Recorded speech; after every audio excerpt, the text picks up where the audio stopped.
ನಮಸ್ಕಾರ. First tube ನ ಮತ್ತೊಂದು ವಿಡಿಯೋಗೆ ಸ್ವಾಗತ. ಬಿತ್ತಿದ್ದನ್ನ ಬೆಳಿಲೇಬೇಕು ಎಂಬಂತಹ ಗಾದೆ ಮಾತು ನಿಮ್ಗೆಲ್ಲರಿಗೂ ಗೊತ್ತು. ಇವತ್ತು ನಮ್ಮ ನೆರೆಯ ರಾಷ್ಟ್ರ ಪಾಕಿಸ್ತಾನದ ಪರಿಸ್ಥಿತಿಯನ್ನ ನೋಡಿದ್ರೆ ಈ ಮಾತು ಅಕ್ಷರಶಃ ಸತ್ಯವೆನ್ಸುತ್ತೆ. ಯಾವ ಭಯೋತ್ಪಾದನೆಯನ್ನ ಭಾರತದ ವಿರುದ್ಧ ಬಳಸಲು ಪಾಕಿಸ್ತಾನ ದಶಕಗಳಿಂದ ಪೋಷಿಸಿಕೊಂಡು ಬಂತು, ಇವತ್ತು ಅದೇ ಭಯೋತ್ಪಾದನೆ ಹೆಮ್ಮರವಾಗಿ ಬೆಳೆದು ಪಾಕಿಸ್ತಾನವನ್ನೇ ನುಂಗ್ತಾ ಇದೆ. ಇತ್ತೀಚೆಗೆ ಪಾಕಿಸ್ತಾನದ ರಾಜಧಾನಿ ಇಸ್ಲಾಮಾಬಾದ್ನ ಹೊರವಲಯದಲ್ಲಿರುವಂತಹ ಶಿಯಾ ಮಸೀದಿಯೊಂದರಲ್ಲಿ ನಡೆದಂತಹ ಭೀಕರ ಆತ್ಮಹತ್ಯಾ ಬಾಂಬ್ ಸ್ಫೋಟ ಇಡೀ ಜಗತ್ತನ್ನೇ ಬೆಚ್ಚಿ ಬೀಳಿಸಿದೆ. ಬರೀ ಸಾವು ನೋವುಗಳ ಲೆಕ್ಕಾಚಾರ ಅಲ್ಲ, ಇದು ಪಾಕಿಸ್ತಾನದ ಅಸ್ತಿತ್ವದ ಮೇಲೆಯೇ ಎದ್ದಿರುವಂತಹ ಪ್ರಶ್ನೆಯಾಗಿದೆ. 69ಕ್ಕೂ ಹೆಚ್ಚು ಅಮಾಯಕರು ಪ್ರಾರ್ಥನೆ ಮಾಡುತ್ತಲೇ ಪ್ರಾಣ ಬಿಟ್ಟಿದ್ದಾರೆ. ಆದ್ರೆ ಇದು ಕೇವಲ ಒಂದು ದಾಳಿಯಲ್ಲ, ಇದು ಆರಂಭ ಮಾತ್ರ. ಬಲೂಚಿಸ್ತಾನದಲ್ಲಿ ಎದ್ದಿರುವಂತಹ ದಂಗೆ, ಟಿಟಿಪಿ ಉಗ್ರರ ಅಟ್ಟಹಾಸ, ಆರ್ಥಿಕವಾಗಿ ದಿವಾಳಿಯಾಗ್ತಾ ಇರುವ ಪಾಕಿಸ್ತಾನದ ನೈಜ ಚಿತ್ರಣವನ್ನ ಇವತ್ತಿನ ಈ ವಿಡಿಯೋದಲ್ಲಿ ಎಳೆಯಾಗಿ ಬಿಚ್ಚಿಡ್ತೀವಿ. ಸೊ ವಿಡಿಯೋವನ್ನ ಶುರು ಮಾಡೋದಕ್ಕೂ ಮುನ್ನ ಭಾರತದ ವಿರುದ್ಧ ಉಗ್ರರನ್ನ ಚೂಬಿಡ್ತಾ ಇದ್ದ ಪಾಕಿಸ್ತಾನಕ್ಕೆ ತಕ್ಕ ಶಾಸ್ತಿ ಆಯ್ತು ಅಂತ ನಿಮ್ಗನ್ಸಿದ್ರೆ ಎಸ್ ಅಂತ ಕಮೆಂಟ್ ಮಾಡಿ ಹಾಗೂ ವಿಡಿಯೋಗೆ ಲೈಕ್ ಕೊಡಿ. ಅದು ಪವಿತ್ರ ಶುಕ್ರವಾರದ ಮಧ್ಯಾಹ್ನ ಇಸ್ಲಾಮಾಬಾದ್ನ ಹೊರವಲಯದಲ್ಲಿರುವಂತಹ ಖದೀಜಾ ಅಲ್ ಕುಬ್ರಾ ಮಸೀದಿಯಲ್ಲಿ ನೂರಾರು ಜನ ಪ್ರಾರ್ಥನೆಗೆ ಸೇರಿದ್ರು. ಭದ್ರತೆ ಎಷ್ಟರ ಮಟ್ಟಿಗೆ ವೈಫಲ್ಯ ಕಂಡಿದೆ ಅಂದ್ರೆ ದೇಶದ ರಾಜಧಾನಿಯಲ್ಲಿ ಬಿಗಿ ಭದ್ರತೆಯ ನಡುವೆಯೂ ಕೂಡ ಒಬ್ಬ ಆತ್ಮಹತ್ಯಾ ಬಾಂಬರ್ ಮಸೀದಿಯ ಗೇಟ್ ವರೆಗೂ ಕೂಡ ತಲುಪಿದ್ದಾನೆ. ಪ್ರತ್ಯಕ್ಷದರ್ಶಿಗಳ ಪ್ರಕಾರ ಬಾಂಬರ್ ಒಳಗೆ ನುಗ್ಗಲು ಪ್ರಯತ್ನಿಸಿದಾಗ ಭದ್ರತಾ ಸಿಬ್ಬಂದಿ ತಡೆಯಲು ಕೂಡ ಪ್ರಯತ್ನಿಸುತ್ತಾರೆ. ಆಗ ಆತ ತನ್ನನ್ನು ತಾನು ಸ್ಫೋಟಿಸಿಕೊಳ್ತಾನೆ. ಈ ಸ್ಫೋಟದ ತೀವ್ರತೆ ಎಷ್ಟರ ಮಟ್ಟಿಗಿತ್ತಂದ್ರೆ ಮಸೀದಿಯ ಮೇಲ್ಚಾವಣಿ ಕುಸಿದು ಬಿದ್ದು ಕ್ಷಣಾರ್ಧದಲ್ಲಿ ಪ್ರಾರ್ಥನಾ ಮಂದಿರ ರಕ್ತ ಸಿಕ್ತವಾಯಿತು. ಛಿದ್ರಗೊಂಡ ದೇಹಗಳು ಆಕ್ರಂದನ ಮುಗಿಲು ಮುಟ್ಟಿತ್ತು.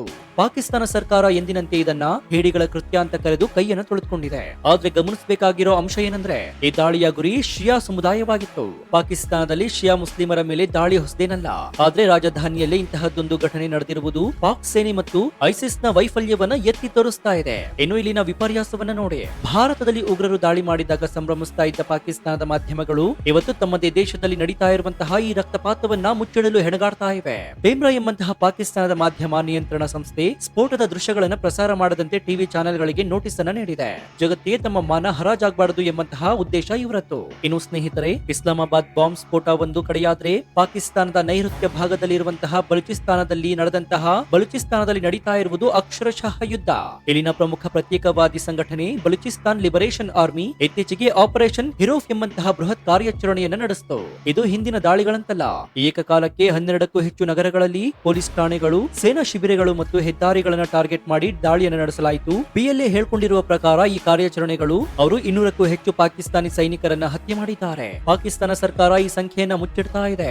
ಇನ್ನು ಅತ್ಯಂತ ಆಘಾತಕಾರಿ ಮತ್ತು ಹೊಸ ವಿಚಾರ ಏನಂದ್ರೆ ಈ ದಾಳಿಯಲ್ಲಿ ಸುಶಿಕ್ಷಿತ ಮಹಿಳೆಯರು ಫಿದಾಯಿ ಅಂದ್ರೆ ಆತ್ಮಹತ್ಯೆ ದಾಳಿಕೋರರು ಆಗಿ ಭಾಗವಹಿಸ್ತಾ ಇದ್ದಾರೆ. ಇಲ್ಲಿ 2 ಗುಂಪಿದೆ. ಹವಾ ಬೋಲೋಚ್ ಇವರು ಕೇವಲ ಒಬ್ಬ ಸಾಮಾನ್ಯ ಮಹಿಳೆಯಲ್ಲ, ಬಲೂಚಿಸ್ತಾನದ ಸ್ವಾತಂತ್ರ್ಯಕ್ಕಾಗಿ ಪ್ರಾಣ ತ್ಯಾಗ ಮಾಡಲು ಸಿದ್ಧರಾದಿರುವಂತಹ ಮಹಿಳೆಯರು. ಇನ್ನು ಎರಡನೆಯದು ಅಸಿಫಾ ಮೆಂಗಲ್, ನೋಷ್ಕರದಲ್ಲಿ ಐಸಿಸ್ ಕಚೇರಿಗೆ ಸ್ಫೋಟಕ ತುಂಬಿದ ವಾಹನವನ್ನು ನುಗ್ಗಿಸಿ ಸ್ಫೋಟಿಸಿದಾಕೆ ಒಬ್ಬ ಮಹಿಳೆ, ಅದು ಸುಶಿಕ್ಷಿತ ಮಹಿಳೆ, ತನ್ನ ಪ್ರಾಣವನ್ನು ನೀಡಲು ಕೂಡ ಮುಂದೆ ಬಂದಿದ್ದಾಳೆ ಅಂದ್ರೆ ಅಲ್ಲಿನ ಜನರ ಆಕ್ರೋಶ ಯಾವ ಮಟ್ಟಿಗೆ ಇದೆ ಅಂತ ನೀವೇ ಒಮ್ಮೆ ಊಹಿಸಿ ನೋಡಿ. ಬಲೂಚಿಸ್ತಾನದ ಸಂಪನ್ಮೂಲಗಳನ್ನ ಚೀನಾ ಮತ್ತು ಪಾಕಿಸ್ತಾನ ಲೂಟಿ ಮಾಡ್ತಾ ಇದೆ. ಅಲ್ಲಿನ ಯುವಕರನ್ನ ಸೇನೆ ಎತ್ತಾಕಿಕೊಂಡು ಹೋಗಿ ಕಾಣೆಯಾಗಿಸ್ತಾ ಇದೆ. ಇದಕ್ಕೆ ಪ್ರತೀಕಾರವಾಗಿಯೇ ಈಗ ಮಜಿದ್ ಬ್ರಿಗೇಡ್ ನಂತಹ ತುಕಡಿಗಳು ಪಾಕಿಸ್ತಾನ ಸೇನೆ ನಿದ್ದೆಗೆಡಿಸಿದೆ. ಇನ್ನು ಈಗ ಅಸಲಿ ಮ್ಯಾಟರ್ಗೆ ಬರೋದಾದ್ರೆ ಅಲ್ಲಿ ತೆಹರಿಕೆ ತಾಲಿಬಾನ್ ಪಾಕಿಸ್ತಾನ್ ಎಂಬ ಉಗ್ರ ಸಂಘಟನೆ ತನ್ನದೇ ಆದಂತಹ ಸಮಾನಾಂತರ ಸರ್ಕಾರ ನಡೆಸುವ ಹಂತಕ್ಕೆ ಬೆಳೆದಿದೆ. ನೆನ್ಪಿಡಿ, ಇದೇ ಪಾಕಿಸ್ತಾನ ಅಫ್ಘಾನಿಸ್ತಾನದಲ್ಲಿ ತಾಲಿಬಾನ್ ಅಧಿಕಾರಕ್ಕೆ ಬರಲಿ ಅಂತ ಹಗಲು ರಾತ್ರಿ ಶ್ರಮಿಸಿತ್ತು. ಅಂದಿನ ಐಸಿಸ್ ಮುಖ್ಯಸ್ಥ ಫೈಜ್ ಅಹಮದ್ ಕಾಬೂಲ್ ನಲ್ಲಿ ನಿಂತು ಚಹಾ ಕುಡಿಯುತ್ತಾ ಸಂಭ್ರಮಿಸಿದ್ದ. ಆದ್ರೆ ಇವತ್ತು ಅದೇ ಅಫ್ಘಾನ್ ತಾಲಿಬಾನ್ ಪಾಕಿಸ್ತಾನದ ಟಿಟಿಪಿಗೆ ಬೆಂಬಲವನ್ನು ನೀಡ್ತಾ ಇದೆ. ಅಮೆರಿಕ ಬಿಟ್ಟು ಹೋದ ಅತ್ಯಾಧುನಿಕ M4 ಕಾರ್ಬೈನ್ ರೈಫಲ್ಗಳು, ನೈಟ್ ಮಿಷನ್ ಗಾಗಲ್ಸ್ ಗಳನ್ನ ಇವತ್ತು ಟಿಟಿಪಿ ಉಗ್ರರ ಕೈಲಿವೆ. ಇವರು ಪಾಕಿಸ್ತಾನದ ಖೈಬರ್ ಪಖ್ತೂನ್ಖ್ವಾ ಪ್ರಾಂತ್ಯದಲ್ಲಿ ದಿನನಿತ್ಯ ಪೊಲೀಸರ ಮೇಲೆ ದಾಳಿಯನ್ನ ಮಾಡ್ತಾನೆ ಇದ್ದಾರೆ. ಟಿಟಿಪಿಯ ಬೇಡಿಕೆ ಏನ್ ಗೊತ್ತಾ? ಪಾಕಿಸ್ತಾನದ ಬುಡಕಟ್ಟು ಪ್ರದೇಶದಲ್ಲಿ ಸೇನೆಯನ್ನು ಹಿಂಪಡೆಯಬೇಕು ಮತ್ತು ಅಲ್ಲಿ ಶರಿಯಾ ಕಾನೂನು ಜಾರಿಯಾಗಬೇಕು. ಅಂದ್ರೆ ಪಾಕಿಸ್ತಾನದ ಭೂಭಾಗವನ್ನೇ ಕತ್ತರಿಸಿ ಪ್ರತ್ಯೇಕ ಇಸ್ಲಾಮಿಕ್ ಎಮಿರೇಟ್ಸ್ ಮಾಡುವುದು ಅವರ ಗುರಿಯಾಗಿದೆ. ಇಷ್ಟೆಲ್ಲ ಆಂತರಿಕ ಯುದ್ಧ ನಡೀತಾ ಇರುವಾಗ ಅದನ್ನ ಎದುರಿಸಲು ಪಾಕಿಸ್ತಾನದ ಬಳಿ ಹಣವಿದ್ಯಾ? ಖಂಡಿತ ಇಲ್ಲ. ಪಾಕಿಸ್ತಾನ ಆರ್ಥಿಕತೆ ಐಸಿಯುನಲ್ಲಿದೆ. ಇತ್ತೀಚೆಗೆ IMF ನಿಂದ ಮತ್ತೊಂದು ಸಾಲದ ಪ್ಯಾಕೇಜ್ ಪಡೆದರೂ ಕೂಡ ಅದು ಭಿಕ್ಷೆ ಬೇಡಲು ಚಿನ್ನದ ಬಟ್ಟಲು ಬೇಕು ಎಂಬಂತಾಗಿದೆ. ಹಣದುಬ್ಬರ, ಸಾಮಾನ್ಯ ಜನರಿಗೆ ಗೋಧಿ ಹಿಟ್ಟು ಕೊಳ್ಳಲು ಕೂಡ ಆಗದ ಪರಿಸ್ಥಿತಿ ಇದೆ. ಇನ್ನು ಸಾಲದ ಸುಳಿ, ಪಾಕಿಸ್ತಾನದ ಬಜೆಟ್ ಅರ್ಧಕ್ಕಿಂತ ಹೆಚ್ಚು ಭಾಗ ಹಳೆ ಸಾಲದ ಬಡ್ಡಿ ಕಟ್ಟಲು ಹೋಗ್ತಾ ಇದೆ. ಇನ್ನು ರಕ್ಷಣಾ ವೆಚ್ಚ, ಭಯೋತ್ಪಾದನೆ ಹತ್ತಿಕ್ಕಲು ಹಣ ಬೇಕು, ಆದ್ರೆ ಆ ಹಣವನ್ನ IMF ಷರತ್ತುಗಳ ಅನ್ವಯ ಕಡಿತಗೊಳಿಸಬೇಕಾಗಿದೆ. ಜನರ ಬಳಿ ಊಟಕ್ಕೆ ದುಡ್ಡಿಲ್ಲದಾಗ ಅವರು ಸುಲಭವಾಗಿ ಉಗ್ರಗಾಮಿಗಳ ಪ್ರಭಾವಕ್ಕೆ ಒಳಗಾಗ್ತಾರೆ. ಇದು ಪಾಕಿಸ್ತಾನವನ್ನ ಇನ್ನಷ್ಟು ಆಳವಾದಂತಹ ಪ್ರಪಾತಕ್ಕೆ ತಳ್ತಾ ಇದೆ. ಇನ್ನು ಸ್ನೇಹಿತರೆ, ಇಲ್ಲಿ ಒಂದು ಪ್ರಶ್ನೆ ಕೂಡ ನಿಮ್ಗೆಲ್ಲ ಸಹಜವಾಗಿ ಕಾಡುತ್ತೆ. ಜಗತ್ತಿನಲ್ಲೇ ನಂಬರ್ 1 ಗುಪ್ತಚರ ಸಂಸ್ಥೆ ಎಂದು ತನ್ನನ್ನು ತಾನು ಕರೆಸಿಕೊಳ್ಳುವ ಪಾಕಿಸ್ತಾನದ ಐಸಿಸ್ ಇಷ್ಟೊಂದು ದೊಡ್ಡ ಮಟ್ಟದ ದಾಳಿಯನ್ನು ನಡೆದರೂ ಕೂಡ ಯಾಕೆ ಸುಮ್ಮನಿತ್ತು? ಇಸ್ಲಾಮಾಬಾದ್ನ ಹೃದಯ ಭಾಗದಲ್ಲಿ ಬಾಂಬ್ ಸ್ಫೋಟವಾಗುವವರೆಗೂ ಅವರಿಗೆ ಸುಳಿವೆ ಸಿಕ್ಕಿರ್ಲಿಲ್ವಾ? ಇದಕ್ಕೆ ಉತ್ತರ ಬಹಳ ನೇರವಾಗಿದೆ ಮತ್ತು ಕಟುವಾಗಿದೆ. ಇವತ್ತಿನ ಪಾಕಿಸ್ತಾನದ ISI ಹಾಗೂ ಅಲ್ಲಿನ ಸೇನಾ ಮುಖ್ಯಸ್ಥ ಜನರಲ್ ಆಸಿಮ್ ಮುನೀರ್ ಇವರ ಸಂಪೂರ್ಣ ಗಮನ ಭಯೋತ್ಪಾದಕರ ಮೇಲಿಲ್ಲ, ಬದಲಾಗಿ ಸ್ವಂತ ದೇಶದ ರಾಜಕೀಯದ ಮೇಲಿದೆ. ಹೌದು, ನೀವು ಕೇಳ್ತಾ ಇರೋದು ನಿಜ.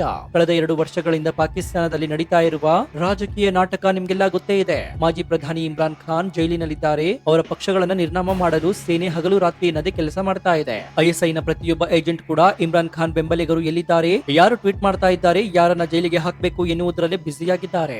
ಯಾವಾಗ ದೇಶದ ಗುಪ್ತಚರ ಇಲಾಖೆ ತನ್ನದೇ ನಾಗರಿಕರ ವಿರುದ್ಧ ಕೆಲಸ ಮಾಡಲು ಶುರು ಮಾಡುತ್ತೋ ಆಗ ಶತ್ರುಗಳಿಗೆ ಹಬ್ಬವಾಗುತ್ತೆ. ಇದೇ ಕಾರಣಕ್ಕೆ ಇವತ್ತು TTP ಮತ್ತು ಬಲೂಚ್ ಬಂಡುಕೋರರು ಇಷ್ಟು ಸುಲಭವಾಗಿ ಸೇನಾ ನೆಲೆಗಳ ಮೇಲೆ ದಾಳಿಯನ್ನು ಮಾಡ್ತಾ ಇದ್ದಾರೆ. ಗಡಿಯಲ್ಲಿ ಕಾವಲು ಕಾಯಬೇಕಾದ ಸೈನಿಕರು ರಾಜಧಾನಿಯಲ್ಲಿ ಪ್ರತಿಭಟನಾಕಾರರ ಮೇಲೆ ಲಾಠಿ ಬೀಸ್ತಾ ಇದ್ದಾರೆ. ಇದು ಪಾಕಿಸ್ತಾನದ ಇಂದಿನ ದಯನೀಯ ಪರಿಸ್ಥಿತಿಯಾಗಿದೆ. ಇನ್ನು ಇಲ್ಲಿ ಇನ್ನೊಂದು ಪ್ರಮುಖ ವಿಚಾರವನ್ನ ಇಲ್ಲಿ ನಾವು ಗಮನಿಸಬೇಕಾಗುತ್ತೆ. ಅದೇನಂದ್ರೆ ಗುಡ್ ತಾಲಿಬಾನ್ ವರ್ಸಸ್ ಬ್ಯಾಡ್ ತಾಲಿಬಾನ್ ಎನ್ನುವಂತಹ ಪಾಕಿಸ್ತಾನದ ದ್ವಂದ್ವ ನೀತಿ. ದಶಕಗಳಿಂದ ಪಾಕಿಸ್ತಾನದ ಸೇನೆ ಒಂದು ಸುಳ್ಳನ್ನ ನಂಬಿಕೊಂಡು ಬಂದಿದೆ. ಅದೇನಂದ್ರೆ ನಾವು ಕೇವಲ ಭಯೋತ್ಪಾದಕರನ್ನ ಸಾಕಿ ಅವರನ್ನ ಭಾರತದ ವಿರುದ್ಧ ಮತ್ತು ಅಫ್ಘಾನಿಸ್ತಾನದಲ್ಲಿ ಬಳಸಿಕೊಳ್ಳಬಹುದು, ಅವರು ನಮಗೆ ಏನು ಮಾಡೋದಿಲ್ಲ ಅಂತ.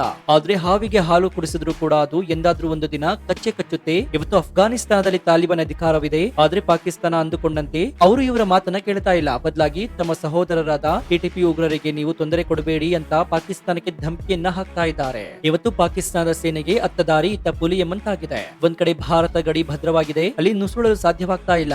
ಇನ್ನೊಂದು ಕಡೆ ಪಶ್ಚಿಮದ ಗಡಿಯಲ್ಲಿ ಅಂದ್ರೆ ಅಫ್ಘಾನಿಸ್ತಾನ ಬಾರ್ಡರ್ ಅಲ್ಲಿ ಇವರದೇ ಸೃಷ್ಟಿಯಾದ ಭಯೋತ್ಪಾದಕರು ಅವರ ಸೈನಿಕರ ರುಂಡವನ್ನ ಕತ್ತರಿಸ್ತಾ ಇದ್ದಾರೆ. ಇದರ ಪರಿಣಾಮ ಯಾರ ಮೇಲೆ ಆಗ್ತಾ ಇದೆ ಗೊತ್ತಾ? ಅಲ್ಲಿನ ಸಾಮಾನ್ಯ ಜನರ ಮೇಲೆ. ಇವತ್ತು ಪಾಕಿಸ್ತಾನದ ಜನರಿಗೆ ತಮ್ಮ ಸೇನೆಯ ಮೇಲೆಯೇ ನಂಬಿಕೆ ಹೊರಟು ಹೋಗಿದೆ. 1971ರಲ್ಲಿ ಭಾರತದ ಎದುರು ಸೋತಾಗ ಹೇಗೆ ಜನ ಸೇನೆಯನ್ನ ದ್ವೇಷಿಸ್ತಾ ಇದ್ರು, ಈಗಲೂ ಕೂಡ ಅದೇ ವಾತಾವರಣ ನಿರ್ಮಾಣವಾಗಿದೆ. ಬಲೂಚಿಸ್ತಾನದ ಜನ ಸೇನೆಯನ್ನ ಆಕ್ರಮಣಕಾರರು ಅಂತ ಕರೀತಾ ಇದ್ದಾರೆ. ಖೈಬರ್ ಪಖ್ತೂನ್ಖ್ವಾ ಪ್ರಾಂತ್ಯದ ಮಶ್ತೂನ್ ಜನರು ಸೇನೆಯ ಚೆಕ್ ಪೋಸ್ಟ್ ಗಳನ್ನೇ ಕಿತ್ತಾಕ್ತಾ ಇದ್ದಾರೆ. ಈ ಭಯೋತ್ಪಾದನೆಯ ಹಿಂದೆ ಇರುವುದು ಸಮವಸ್ತ್ರ ಧರಿಸಿದ ಸೇನೆ ಎನ್ನುವ ಘೋಷಣೆಗಳು ಕೂಡ ಪಾಕಿಸ್ತಾನದ ಬೀದಿ ಬೀದಿಗಳಲ್ಲಿ ಕೇಳ್ತಾ ಇದೆ. ಇನ್ನು ಇಲ್ಲಿ ಚೀನಾ ವಿಚಾರಕ್ಕೆ ಬರುವುದಾದ್ರೆ ಪಾಕಿಸ್ತಾನಕ್ಕೆ ಉಳಿದಿರುವ ಏಕೈಕ ಆಸರೆ ಅಂದ್ರೆ ಅದು ಚೀನಾ. ಆದ್ರೆ ಈಗ ಚೀನಾ ಕೂಡ ಕೆಂಪು ಕಣ್ಣು ಮಾಡ್ತಾ ಇದೆ. ಇದಕ್ಕೆ ಕಾರಣ ಸೆಪೆಕ್ ಯೋಜನೆಯಲ್ಲಿ ಕೆಲಸ ಮಾಡ್ತಾ ಇರುವ ಚೀನಿ ಇಂಜಿನಿಯರ್ ಗಳ ಮೇಲೆ ಬಲೂಚ್ ಬಂಡುಕೋರರು ನಿರಂತರ ದಾಳಿ ಮಾಡ್ತಾ ಇದ್ದಾರೆ. ಕರಾಚಿ ಯೂನಿವರ್ಸಿಟಿಯಲ್ಲಿನ ಒಬ್ಬ ಬಲೂಚ್ ಮಹಿಳೆ ಆತ್ಮಹತ್ಯೆ ದಾಳಿಯನ್ನು ನಡೆಸಿ 3 ಚೀನಿ ನಾಗರಿಕರನ್ನ ಕೊಂದು ಹಾಕಿರುವ ಘಟನೆ ನಿಮಗೆ ನೆನಪಿರಬಹುದು. ಈಗ ಚೀನಾ ಪಾಕಿಸ್ತಾನಕ್ಕೆ ಸ್ಪಷ್ಟವಾಗಿ ಹೇಳಿದೆ, ಮೊದಲು ನಿಮ್ಮ ಮನೆಯನ್ನ ನೀವು ಸರಿಪಡಿಸಿಕೊಳ್ಳಿ, ಇಲ್ದಿದ್ರೆ ನಾವು ಪ್ಯಾಕ್ ಮಾಡ್ಕೊಂಡು ಹೋಗ್ತೀವಿ.